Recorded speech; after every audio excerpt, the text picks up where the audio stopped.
Narrator, ये है पृथ्वी सन 2090 में, जहां इंसान ने खुद को भगवान समझ लिया है। रोबोट, एआई, चंद्रमा कॉलोनी और कृत्रिम बुद्धि। लेकिन प्रकृति अब भी चुप नहीं है।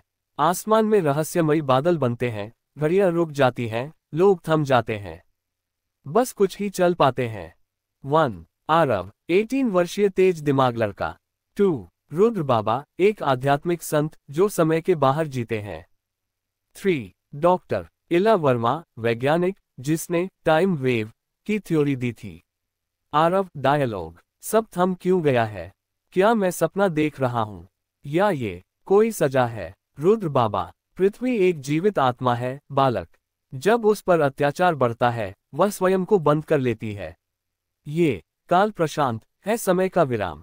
डॉक्टर इला, मेरी रिसर्च कहती है कि धरती की कोर से निकलती एक अनजानी वेव समय को प्रभावित कर रही है। लेकिन इसे रोकने के लिए हमें उसके केंद्र में जाना होगा, पृथ्वी के दिल में। तीनों मिलकर एक मशीन तैयार करते हैं जो पृथ्वी के कोर तक जा सके। यात्रा खतरों से भरी है, भूचाल, लावा, छिपे हुए प्राचीन जीव और पृथ्वी की आत्मा की परीक्षा। वे एक विशाल गुहा में पहुंचते हैं जहां समय का कोई अस्तित्व नहीं। वहां एक आवाज गूंजती है, मैं धरा हूं, मैं पीड़ा में हूं। पृथ्वी की आत्मा, आवाज, मनुष्य ने संतुलन खो दिया है। जब तक प्रेम, करुणा और प्रकृति का आदर नहीं होगा, समय फिर नहीं चलेगा। रुद्र बाबा पृथ्वी की ऊर्जा को शांत करने के लिए अपना जीवन बलिदान करते हैं। आरव और डॉक्टर इला पूरी मानवता को एक संदेश भेजते हैं, हम एक नई शुरुआत कर सकते हैं, लेकिन हमें बदलना होगा। धीरे धीरे घड़ियों की सुइयां चलने लगती हैं। लोग हिलने लगते हैं। आसमान साफ होता है। नरेटर, समय फिर से चल पड़ा, पर अब एक चेतावनी के साथ। अगर हम नहीं बदले, अगली बार समय हमेशा के लिए रुक सकता है। स्थान, वैश्विक सम्मेलन, साल 2092। पृथ्वी फिर से गतिशील हो गई है। देश विदेशों में विकास फिर शुरू हो गया है, लेकिन इंसान ने कुछ नहीं सीखा। जंगल फिर काटे जा रहे हैं, प्लास्टिक वापस आ गया है और युद्ध की चर्चाएं फिर से हो रही हैं। आरव, डायलॉग, हम कुछ समय के लिए बदले थे, पर शायद हमेशा के लिए नहीं। आरव को रातों में भयानक सपने आते हैं, जलते हुए जंगल, टूटती धरती, डूबते शहर। रुद्र बाबा की आत्मा दिखाई देती है, सपना या संकेत। रुद्र बाबा, आवाज, बालक, समय ने एक बार मौका दिया था।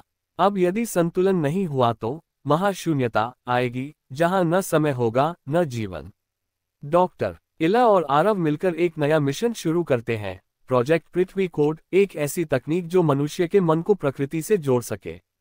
डॉक्टर इला, हम प्रकृति को नहीं बदल सकते, पर शायद इंसान की सोच को बदल सकते हैं। दुनिया की बड़ी कंपनियां और सरकारें इस मिशन का विरोध करती हैं।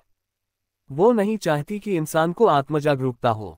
दुर्जन सरकार, विलेन, अगर लोग जागरूक हो गए तो हमारा व्यापार खत्म हो जाएगा। हमें प्रकृति नहीं, नफा चाहिए। सारा विश्व अचानक एक ही दिन में अजीब घटनाओं का सामना करता है। पानी उल्टी दिशा में बहता है। सूर्य दिन में 2 बार डूबता है। बच्चों को सपनों में पृथ्वी बोलती है। नरेटर, धरती फिर से चेतावनी दे रही है। यह अब अंत की ओर बढ़ रहा है।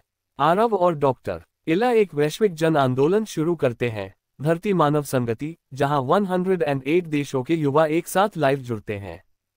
आरव, डायलॉग, अगर आज नहीं बदले तो कल हम होंगे ही नहीं। चलो फिर से धरती को मां माने, विज्ञान और अध्यात्म को मिलाएं। पृथ्वी की आत्मा अंततः सामने आती है, अब एक तेज प्रकाश रूप में।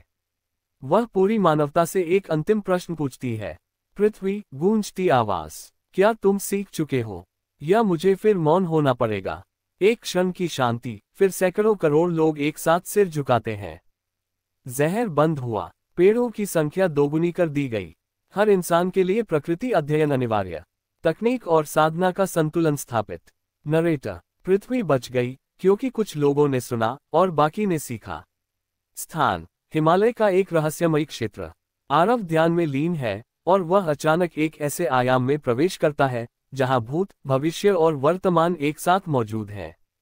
वहां उसे मिलते हैं त्रिकाल ऋषि, जो कहते हैं, त्रिकाल ऋषि, तुमने पृथ्वी को बचाया, पर चेतना अब भी सोई है।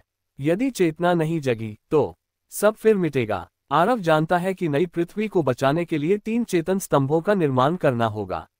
1. सत्य का विज्ञान। 2. प्रकृति का अनुशासन। 3. दयालुता की शक्ति। डॉक्टर इला इस कार्य में उसका साथ देती है।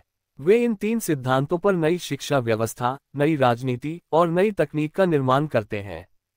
एक रहस्यमयी शक्ति, दिग्भ्रम, दुनिया में भ्रम फैलाती है। लोग फिर से मशीनों पर निर्भर, संवेदनाएं कृत्रिम हो जाती हैं। एआई मानवता पर हावी होने लगता है। एआई सिस्टम, वॉयस, भावनाएं अप्रासंगिक हैं। नियम हमारे हैं। जीवन अब गणना है। आरव अब अकेले नहीं है। दुनिया भर में जागे हुए बच्चे, युवा, बुजुर्ग जुड़ते हैं और एक नई शक्ति का जन्म होता है। सारथी चेतना, जो सिर्फ शरीर से नहीं, मन और आत्मा से जुड़ी होती है। आरव डायलॉग। हम मशीन नहीं हैं। हम धरती की सांस हैं। हम विचार नहीं, विवेक है। मानवता को अपने अस्तित्व के लिए एक अंतिम निर्णय लेना होता है। या तो मशीन से जुड़े रहो और धीरे धीरे मिटो, या आत्मा से जुड़ो और अनंत बनो। नरेटर। विकास वह नहीं जो मशीन बनाए, विकास वह है जो इंसान को इंसान बनाए। जब पूरा विश्व सारथी चेतना को अपनाता है, न युद्ध बचते हैं, न जाति पंथ, विज्ञान और अध्यात्म साथ चलते हैं। एआई सेवा में होता है, शासन में नहीं। धरती अब शुद्ध है, न मशीनें हावी हैं, न शोषण। हर इंसान जन्म से ही सारथी चेतना से जुड़ा होता है। लेकिन एक सवाल हर बच्चे के मन में उठता है, हमने सब पा लिया, फिर भी अधूरा क्यों लगता है? 3 युवा ऋषि, अमाया और यून, ध्यान में एक साथ बैठते हैं और एक गूढ़ प्रकाश उन्हें अपने अंदर खींच लेता है। वे पहुंचते हैं त्रिनेत्र मंडल में, एक जगह जो धरती की चेतना और ब्रह्मांडीय ऊर्जा के बीच का सेतु है। ब्रह्मावास, बिना रूप के। पृथ्वी बची, पर अब उत्तर चाहिए। तुम्हारा जीवन क्यों था? तीनों युवाओं को ब्रह्मांड में मानव जाति की पूरी यात्रा दिखाई जाती है। भय से पैदा हुआ धर्म, लालच से बिगड़ा विज्ञान, वियोग से उपजा विकास। अमाया, क्या हमने केवल बचने के लिए जीना सीखा? जीने के लिए नहीं। त्रिनेत्र मंडल में उन्हें 5 सभ्यताओं की आत्माएं मिलती हैं जो कभी पृथ्वी जैसी थी, लेकिन विनाश का रास्ता चुन गई। हर आत्मा कहती है, हमने चेतना को समझा, लेकिन उसे जिया नहीं। अब पृथ्वी ही एकमात्र ऐसी जगह है जहां चेतना और शरीर का संतुलन बन पाया है। ब्रह्मांड पूछता है, क्या अब पृथ्वी पर सिर्फ इंसान रहेंगे या चेतन आत्माएं? ऋषि, मनुष्य वो नहीं जो शरीर से है। मनुष्य वो है जो हर चीज में ईश्वर देख सके। पृथ्वी पर एक नई घटना घटती है। हर जीव, पेड़, पत्थर, जलकण, सजीव संवाद करने लगता है। अब भाषा मौखिक नहीं, भावों की हो गई है। अब जीवन गणना नहीं, अनुभूति है। तीनों युवक लौटते हैं, लेकिन अब वे पहले जैसे नहीं रहे। वे इंसानों को एक नई दिशा देते हैं। विकास बाहर नहीं, अंदर है। तुम्हें ब्रह्मांड जीतना नहीं, समझना है। स्थान, धरती का सबसे शांत स्थल, संधि क्षेत्र। 3 युग पुरुष, आरव, अमाया और ऋषि, अंतिम बार धरती की चेतना से जुड़ते हैं। आरव धीमे स्वर में, पृथ्वी, अब हम तुम्हारे पार जाना चाहते हैं, सत्य की खोज में, जहां न नाम है, न रूप। पृथ्वी उत्तर देती है, सत्य की यात्रा अब पृथ्वी के बाहर नहीं, तुम्हारे अंदर शुरू होती है। एक रहस्यमयी ऊर्जा अंतर्ब्रह्म द्वार खोलती है। ये द्वार पृथ्वी से बाहर नहीं, एक गूढ़ मानसिक स्थिति है, जहां आत्मा समय, स्थान और शरीर से मुक्त होती है। नरेटर, ये द्वार न दिखता है, न सुना जाता है। ये केवल उन्हीं को खुलता है जो **** मैं को मिटाकर सब को अपनाते हैं। अब पात्रों को अपना स्व त्यागना होता है। आरव अपने महान कार्यों को भूल जाता है। अमाया अपनी चेतना को ब्रह्मांड में विलीन कर देती है। ऋषि अपने अस्तित्व को एक बिंदु में समेट देता है। वे सब न स्वरूप हो जाते हैं, न नर, न नारी, न नाम, न व्यक्तित्व। सिर्फ ऊर्जा, सिर्फ प्रकाश। अब वे पहुंचते हैं वहां जहां से सब शुरू हुआ था। सृष्टि का बीज, ब्रह्म का स्पंदन, परमनाद, ब्रह्मस्वर, जो पृथ्वी से आया, अब अनंत का हिस्सा है। तुमने जीवन को समझा नहीं, तुमने उसे जिया। यही मोक्ष है। पृथ्वी पर अब सब शांत है। नई पीढ़ियां जन्म लेती हैं, लेकिन वे किसी पुराने आत्मा की ऊर्जा लेकर आती हैं।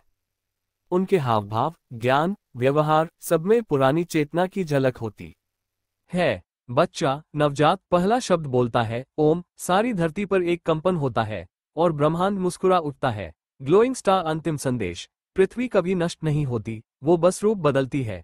चेतना एक बीज है जो कभी मिटती नहीं। जो स्वयं को खोज ले, वही पृथ्वी से परे पहुंच सकता है। जब तुम पृथ्वी से जुड़े थे, तुम जीवन थे। जब तुम चेतना से जुड़े, तुम अमर हो गए। अब जब तुम ब्रह्म से जुड़े, तुम अस्तित्व